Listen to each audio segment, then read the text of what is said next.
Welcome to our study on the book of Romans. This is the Romans Education Part 7, and this is session 41. We left off last time filling in our chart on Satan's works of darkness. We went back over to Genesis and looked at that. Not going to rehash that. At the end of that session, I told you that we were going to turn to the book of Isaiah, and we were going to look at these three categories of Satan's works of darkness, because that's what these are. We're going to be looking at these three categories of Satan's works of darkness in conjunction with the destruction of the Lord's day of wrath, that He's going to be judging these out in that day. But as we get ready to do that, I need to have just a moment of heart to heart, because there's not just this group. This is what goes out to everybody that's listening. And I just want to cover this just to make sure that everybody's thinking about this. What helps me here is I'm able to look at you and hear your answers. I can't do that with them. When they're listening to this, I have no idea if they've got a puzzled look on their face or if they're nodding their head, and if they were to answer, I have no clue. So I have no way to read that. So every once in a while I inject a little something, and that's really what I wanted to do here. Look, us being successful sons and daughters means it's not just our Father's business. Yes, we're going to be in the heavenly places, but we need to know this business. Not just show up as an employee that our job is to punch the button and pull the lever, and punch the button and pull the lever. And when someone says, "What happens?" I don't know. I just know I punch the button and pull the lever. We can't do that. In the notes I made to myself as I was going to talk about this, I said, we're not, some kind of trained monkey that has been taught to go through the motions and a treat rolls out at the end. It's more than that. Satan doesn't want us. This is a bigger issue than we might acknowledge, or think about right off the bat. But Satan doesn't want us having an intelligent understanding of how all this is working. I'm afraid that sometimes somebody is out there listening and they're saying, "Look, I don't want to know how the machine works. Just show me which button to push." And I'm saying, that's not going to be enough. That's not going to be good enough. When I say we're intelligent sons and daughters, I don't mean we all have super high IQs. I mean, we know what is going on with this. We know what's involved. So with that in mind, there's a couple of things that I want to lay out for you right here in the beginning. And this is going to go right on your note taker. And so when we go to Isaiah, which is the very first of the prophets listed in your Bible, that's in the order that they're given, Isaiah is the first one. Here's the three things that you have to know. Number one, Isaiah through Malachi are fifth course of punishment. I put COP just to abbreviate it, because I've had to type that so many times. Isaiah through Malachi are fifth course of punishment prophets. And in that fifth course, you realize that thing started, if I were to put it up on this little short timeline real quickly, here's what happened. You're coming out of the fourth course of punishment. Here's the 5-1, if you have your timeline there, you would see that. You have the first installment of the fifth course, the 5-2, the 5-3, the 5-4. Then you have that interruption of the dispensation of grace. And then after that, you're going to have the remaining portion of Satan's night. And then you're going to have that 5-5, which is the last part, the last installment of the fifth course of punishment. When the prophets are writing, they're looking at the entirety of the fifth course of punishment. So listen to this carefully. On this timeline, and by the way, let's make this the kingdom. Okay? And then, of course, there's the dispensation, fullness, time, the ages to come. But here's what I'm going to show you. From here to the end of the kingdom, that is the timeline that the prophets are concerned with. That's what they're writing about. And there are different issues. We'll talk about that in just a second. But when you go to Isaiah, look, I just remember when I was coming up in church, I had so little explanation about the prophets, it was confusing to me. What prophet really pertained to what? I mean, it was a maze that I didn't think I would ever get figured out. Now I'm going to give it to you very simply. They're all fifth course prophets. Here's number 2 that you need to know about that. And by the way, and I said beginning with its arrival, that's why I gave you this, all the way to the end of the kingdom, that's the time period that the prophets are writing about. And I'm saying that to you because someone's going to come along to you one day and you're going to be talking about, you're going to go to the prophets and you're going to talk about something happening out here, and they're going to say, wait a minute. Let's take Isaiah for instance, because when Isaiah writes, he's actually writing when they're in the 4th course of punishment, before the 5th one starts. He's warning them about the coming of the 5th course of punishment. And if you recall from those other lessons, once the 5th course falls, the rest of it is going to happen. Remember, they've topped the roller coaster hill, and now that thing is going down here, and there's going to be no stopping it. It's the point of no return. So, as Isaiah is writing about that and warning them about it, the 5th course, that's the thing that's right on the horizon. Everybody with me here? All right, so someone will look at that and they'll go, well, no, the things that are written in Isaiah, they're all about that. They're all about going away into captivity.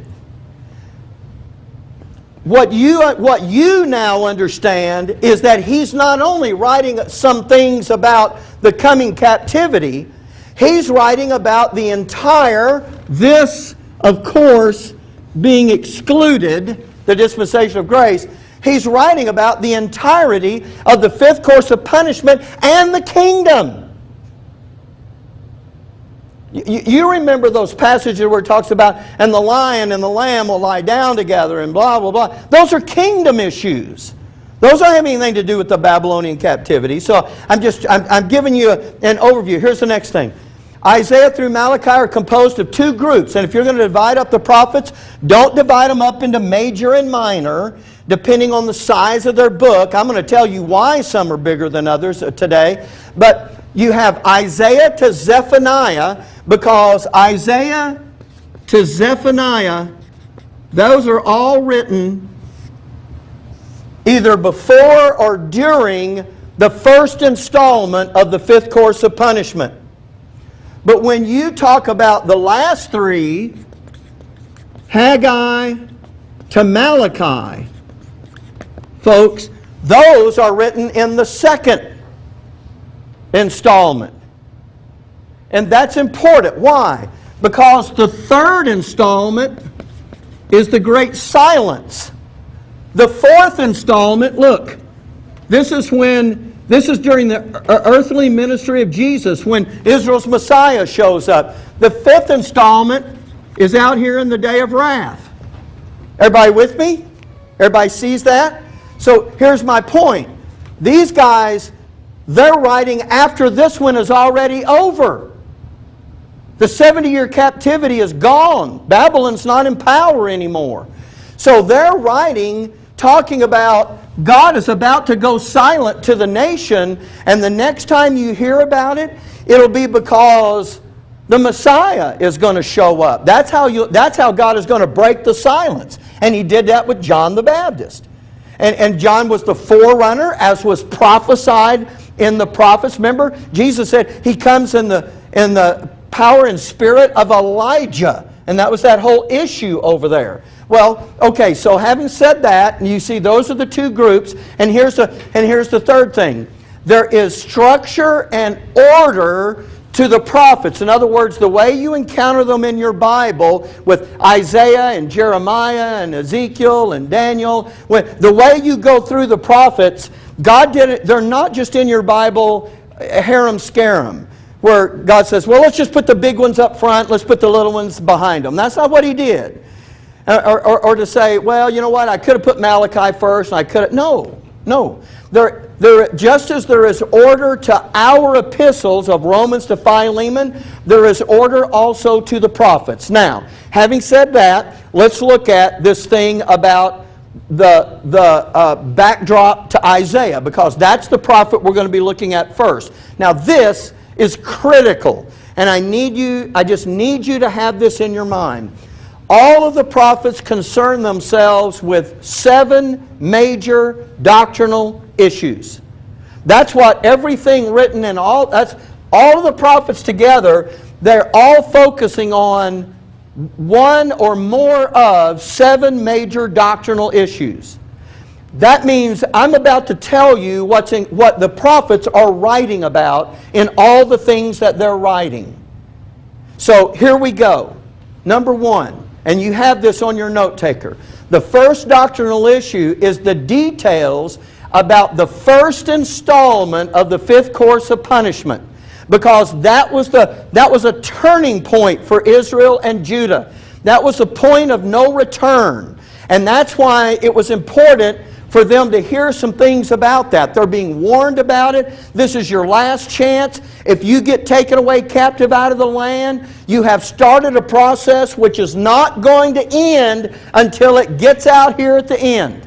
There's not going to be any stopping it. And so because of that, they're given details about that. And along with the overall structure of the courses of punishment. So that's a doctrinal issue. So when someone says, well, I'm reading something over here, and it looks to me like it's all about when they were carried away captive to Babylon. Well, there are some verses in there about being carried away captive to Babylon. That's a big issue. Here's the second one. The second doctrinal issue is the details about God's Jehovah-ness and grace being put into effect for Israel's salvation. We've talked about His Jehovah-ness and grace before, so I'm not going to go back into that. But another way of looking at it is that this is also the doctrine of the Messiah, as He does for Israel what they cannot do for themselves. That's what His Jehovah-ness and grace is about. Here's the Redeemer. Out here, He's going to be the deliverer, the avenger, the king, the blesser. They can't become that nation that they were intended to be without God doing something on their behalf. And that's what God is doing here. And so as He presents these doctrines, and by the way, Israel got herself in a predicament she can't extricate herself from. And she got into that predicament because she was sinful and because she violated the law. And how in the world is she ever going to become out here a holy nation and a kingdom of priests? Talking about the Lord's. How are they ever going to become that? Unless God does something for them through His Son, their Messiah, through what He promised in the Davidic covenant. They're never going to do that. And He's going to give that to them by His power, Jehovah-ness, and as a free gift, grace. Okay, here's the next one. The third doctrinal issue is the details of the new covenant. The new covenant goes hand in hand with what God's going to be doing for them, but it is so vital and it's treated in such a special way in the prophets that it is a separate issue on its own. Here's the fourth one. The fourth doctrinal issue is the details about the Lord's day of wrath with its 2 particular parts. And I don't know if I have these parts on the deal or not. Yeah, I do. All right? So here it is. The issue of His purging wrath in connection with purging the rebellious ones out of the true nation of Israel. In other words, God's going to take all out of... Can I just show you something? Turn your Bible real quick. This won't take but a second. This is really great. Matthew chapter 24. And take a look at this. In Matthew chapter 24, in the old days, people would read this and they would say, this is about the rapture. And it wasn't about the rapture at all. Look at Matthew chapter 24, and look right here in verse 29. Immediately after the tribulation of those days shall the sun be darkened, the moon shall not give her blood, the stars shall fall from heaven, the powers of the heaven shall be shaken, and then shall appear the sign of the Son of Man in heaven, and all the tribes of the earth will mourn. They'll see the Son of Man coming in the clouds of heaven with power and great glory. And now skip on down here to verse 37. But as the days of Noah were, so shall also the coming of the Son of Man be. For as in the days that were before the flood, they were eating and drinking, marrying and giving in marriage until the day that Noah entered into the ark, and knew not until the flood came and took them all away, so shall also the coming of the Son of Man be. Then two shall be in the field, one will be taken, one will be left. Two women grinding at the mill, one will be taken, the other left. Watch therefore, you know not what hour your Lord doth come. And people used to say, oh, that's the rapture. Two's in the field, one is taken. Two's grinding at the mill, one's taken, one's left. That's not the rapture. This is written by Matthew. The rapture is part of a mystery that wasn't revealed until Paul. You know what that is? That is a description of out of that whole nation of Israel, you have people who are going to be purged out of that nation, the apostate element, leaving only the remnant. That's what's going to be happening there. And here's the second part of that. And he is going to and his avenging wrath, where he is going to avenge his cause with Israel upon the Gentiles. So he is going to punish the apostate nation, and he is going to punish the Gentiles. And that's all under that heading of the Lord's day of wrath. So two parts, Israel, Gentiles. Here's the fifth one.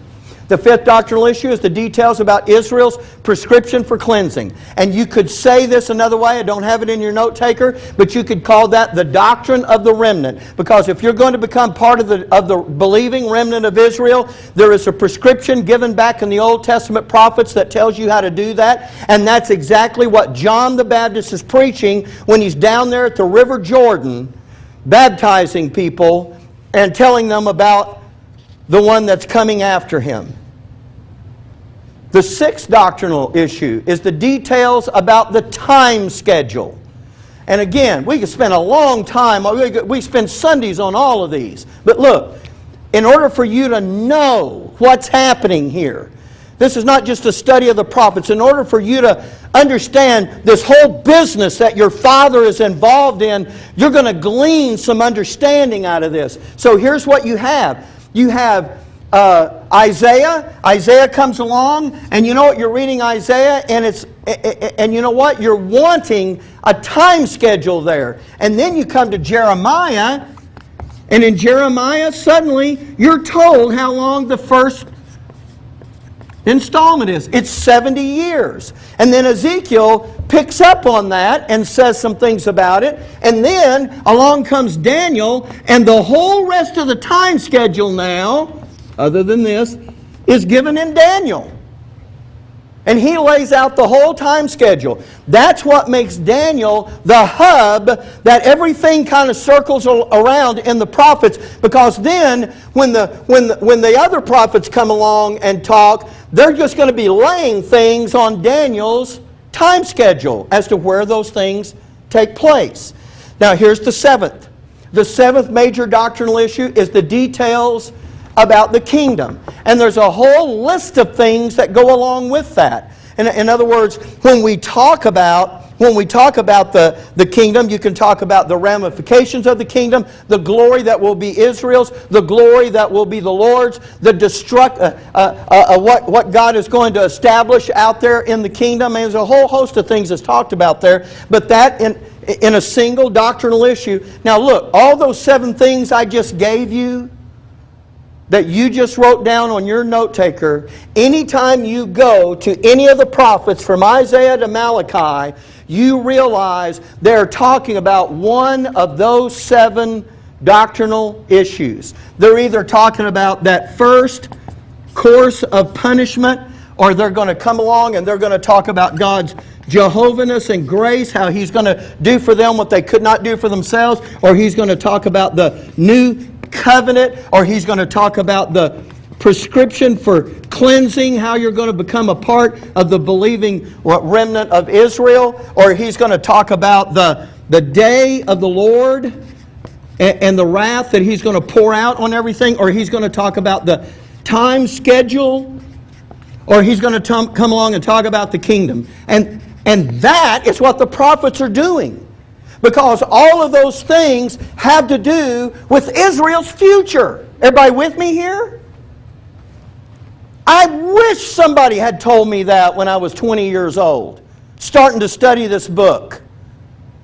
I would have loved for somebody to sit down and went, Mike, don't talk, just listen.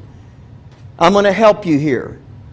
And if they would have laid that out right there, I could have been where I am today, 20 from a lot of years ago.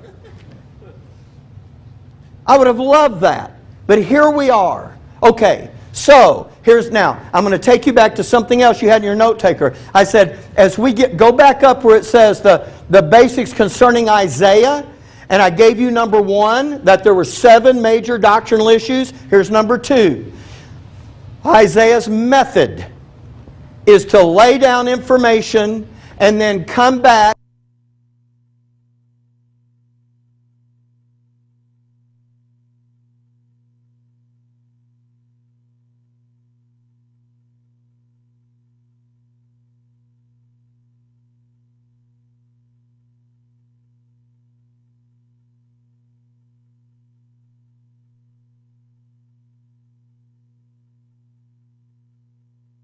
We'll see.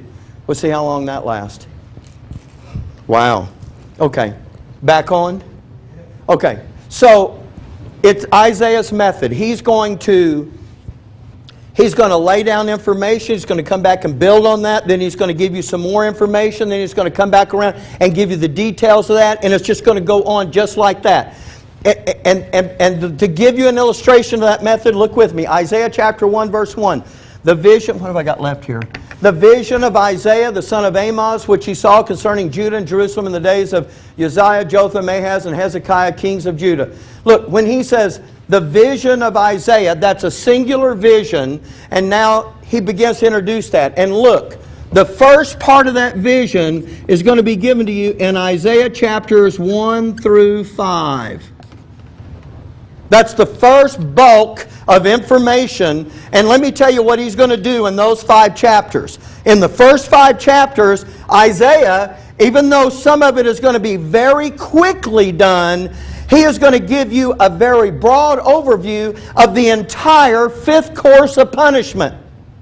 Which means he's going to start with talking about the captivity, and he's going to end out here in the day of wrath. And he does that in the first 5 chapters. Now when he gets to chapter 6, you know what he's going to do? Now he's going to lay some more information down and go back through the details. Take a look, chapter 6, verse 1. In the year that King Uzziah died, I saw also the Lord sitting upon a throne. When he said, I saw also the Lord sitting on a throne, he's not saying someone was sitting with him. Well, I also saw the Lord. Well, who else was up there? Well, Mark Bain.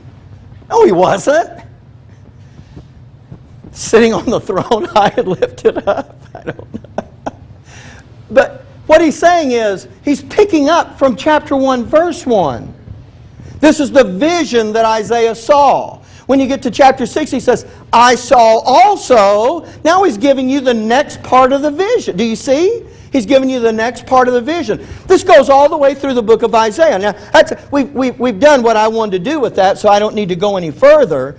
But here's what we're going to be presented with. The basic general information that you would expect to hear about as you're starting now to move through the 5th course of punishment. And one of the basic things you would expect to hear about is what has provoked God to pour His wrath out on the people of the earth. And he's going to describe his attitude about it and what is done to provoke him and the iniquity and the evil and the wickedness that has what's the word I'm looking for? It's not prompted him to do it, but it's provoked him. That's the word I'm looking for. It's provoked him to do that. And so that's the thing that you're there. So in these first 5 chapters here of Isaiah, here's what you've got. You're going to get a view of men's sin. You're going to see that they worked with Satan and what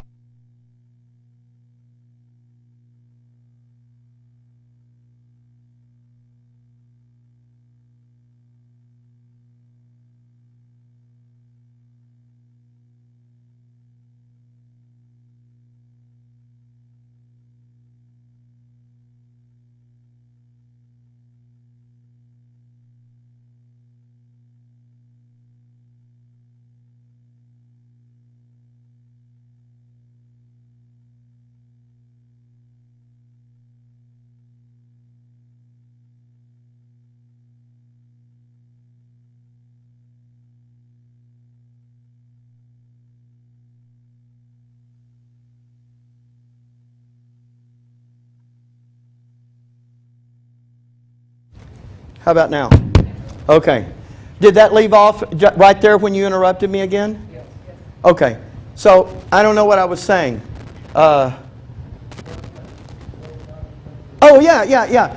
What we're going to find is the basic information about what has provoked God to respond in the way that He is responding here. And so, they have, not only cooperated with Satan, but they have willingly engaged in his works of darkness. So we're going to be looking at all that. And so then Isaiah's going to take each of those categories. This is what I've been trying to lead us up to.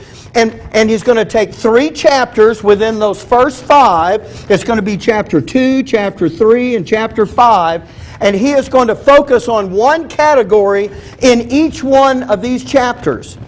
And now what we have is Satan working, and you know the development of the night, but he got things to such a place that by the time Jesus showed up as the light of the world, he shined that light, but the darkness comprehended it not, and they wound up receiving him not because their leaders loved darkness rather than light because their deeds were evil. That's what all that was about. Okay, now, so his prophecy. So we're going to go first to Isaiah chapter 2. In Isaiah chapter 2, verses 6 through 9, you're going to be looking at the things here of Israel embracing the darkness. And he's going to say it to you in several different ways. We're not going to study the verses, but I'm just going to show them to you. Because what we're really after is in verse 10. So, therefore thou hast forsaken thy people, the house of Jacob, because they be replenished from the east, and are soothsayers like the Philistines, and they please themselves in the children of strangers. And this, well, let me just keep reading and then we'll comment on it. Their land also is full of silver and gold, neither is there any end of their treasures. Their land is also full of horses, neither is there any end of their chariots.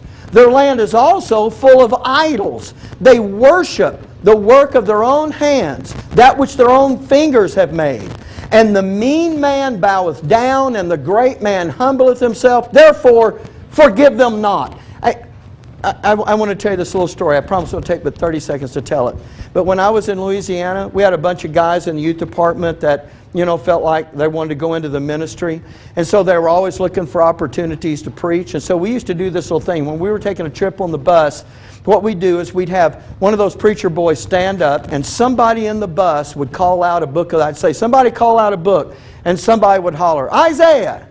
And I'd say, somebody holler out a chapter number. And somebody went, chapter 2. And then I said to somebody else, I said, somebody holler out a verse. And somebody went, verse 9.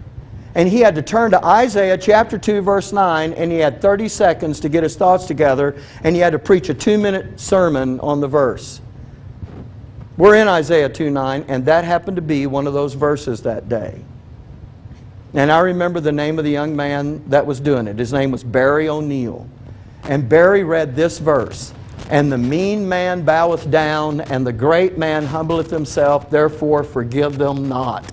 And the look on his face was like looking at a guy where everybody around him was speaking a foreign language. But that was kind of the point, right? So he just took the mean man phrase out of there and just made something up as best he could. Well, you know what? I'm not throwing Barry under the bus for that. Most preachers can't do much with that verse. Do you see what's happening in the verse before? The land is full of idols. They're worshiping those. The mean man boweth down, the great man humbleth himself before those idols. Everyone is mimicking. Remember that they replenish themselves from the east. They're soothsayers like the Philistines. You know what? Here's the indictment. You guys are mimicking the Gentiles. You're doing just what they're doing. And that was the whole point. And the forgive them not at the end is the point that you're going to get judged just like the Gentiles. This isn't going to be any different for you. And indeed it isn't. What have I got left here? Okay. Good. I hope the batteries will last that long. So, the Gentiles are going to receive judgment in the day of wrath. So is Israel going to receive judgment in the day of wrath. And because they have embraced the darkness, verse 10, that's the next verse now, down all the way to verse 22. That now is going to tell us about what God is going to focus on in His judgments in the day of wrath. Now, in the 2 minutes we have left, here's what I want us to do. Let me set you up for this. We're going to read this passage. And when we come back from the break, I want us to be able to say, what is the issue that is being presented to us here in this passage? And because it's taken up the bulk of this chapter, this is a big issue to God in His judgments. So what I'm asking you to do and what we're about to read is look for not so much the word. You're going to have to look at the words that you're reading, but you're going to have to see all of those words fitting into a single concept. In other words, God's not going to jump around and talk about a bunch of different stuff. He's talking about, Isaiah's going to talk about one concept, and all of these words you're going to see are going to fit into that concept. And bear in mind, it's going to be one of these three categories that's all going to fit in under. So that's going to help you. So let's just read it. By the time we get through reading it, our little alarm will go off, and then we'll take a break and we'll come back, and now we'll start adding things to the chart. So here we go. Verse 10. Enter into the rock and hide thee in the dust for the fear of the Lord and for the glory of His majesty. And by the way, that ought to ring a bell with you over there in Revelation where it says they will hide themselves in the rocks and the dens and, from the wrath of the Lamb and all that. Remember in Revelation? That's really, this is only the first reference here. There's another reference over here in Isaiah to that that's actually going to give that in greater detail. He says, hide in the rock and in the dust for fear of the Lord and for the glory of His majesty. That's an important phrase. Verse 11. That's not the concept. I'm just saying, because that's going to be set in contrast to something. Verse 11. The lofty looks of man shall be humbled, and the haughtiness of men shall be bowed down, and the Lord alone shall be exalted in that day. For the day of the Lord of hosts shall be upon every one that is proud and lofty, and upon every one that is lifted up, and he shall be brought low, and upon all the cedars of Lebanon that are high and lifted up, and upon all the oaks of Bashan, and upon all the high mountains, and upon all the hills that are lifted up, and upon every high tower, and upon every fenced wall, and upon all the ships of Tarshish, and upon all pleasant pictures. And the loftiness of man shall be bowed down, and the haughtiness of men shall be made low, and the Lord alone shall be exalted in that day. And the idols He shall utterly abolish, and they shall go into the holes of the rocks, and into the caves of the earth, for fear of the Lord. There's that issue for the second time here. And for the glory of His majesty, when He ariseth to shake terribly the earth. Do you notice that?